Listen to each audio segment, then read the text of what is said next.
जैसे जैसे लोकसभा चुनाव के दिन नजदीक आ रहे हैं, वैसे वैसे सियासी सरगर्मियां बढ़ती जा रही हैं और आए दिन कुछ न कुछ फेरबदल और मुद्दा उठता ही रहता है। और पक्ष की केंद्र सरकार पर हर किसी की नजर बनी हुई है और सभी के निशाने पर है। चाहे बात की जाए चंडीगढ़ मेयर इलेक्शन में हुई धांधली की या इलेक्टोरल बॉन्ड घोटाले की, सीसीटीवी फुटेज से चंडीगढ़ मेयर इलेक्शन का भांडाफोड़ तो हो ही चुका है। किसी ने सच ही कहा है कि एक एक करके सभी के पापों का घड़ा भरता जरूर है।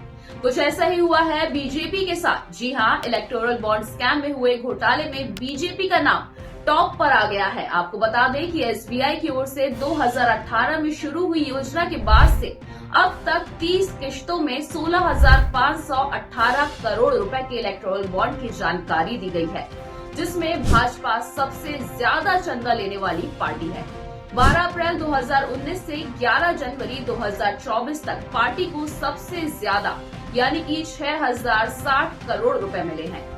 लिस्ट में दूसरे नंबर पर है 1,609 करोड़ पर तृणमूल कांग्रेस और तीसरे नंबर पर कांग्रेस पार्टी है 1,421 करोड़ के साथ। एडीआर के वकील प्रशांत भूषण ने सवाल उठाया कि एसबीआई ने यूनिक कोड नहीं बताया है, जिससे पता चलता है कि किसने किसे चंदा दिया। ऐसे में कोड की जानकारी के लिए वे फिर सुप्रीम कोर्ट जा सकते हैं। कांग्रेस ने इलेक्टोरल बॉन्ड के डेटा एंट्री पर सवाल उठाए हैं। साथ ही पार्टी ने ये भी पूछा है कि ये योजना 2017 में शुरू हुई थी, तो इसमें अप्रैल 2019 से ही डेटा क्यों है। तो सबसे पहले चलिए आपको बताते हैं कि आखिर इलेक्टोरल बॉन्ड होता क्या है।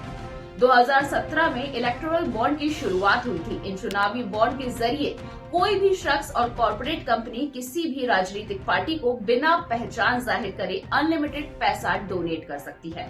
इलेक्टोरल बॉन्ड स्कीम के तहत इलेक्टोरल बॉन्ड्स को एसबीआई से फिक्स्ड डिनोमिनेशन में डोनर द्वारा खरीदा जा सकता है और किसी पॉलिटिकल पार्टी को भी दिया जा सकता है और फिर वे पार्टी इन बॉन्ड को कैश रकम में बदल सकती है। इन बॉन्ड की सबसे खास बात है कि फायदा लेने वाली पॉलिटिकल पार्टी किसी भी इकाई या शख्स को डोनर का नाम बताने की जरूरत नहीं होती। यहाँ तक कि इलेक्शन कमीशन ऑफ इंडिया को भी इसकी जानकारी नहीं होती है। इसके साथ ही अब बीजेपी विपक्ष के वार से बचने के लिए क्या कदम उठाती है, ये देखने वाली बात होगी। और दूसरी तरफ जनता कितनी भड़की हुई है, इससे ये सोशल मीडिया पर ट्रेंड कर रहे चंदा चोर मोदी हैशटैग से आप समझ सकते हैं।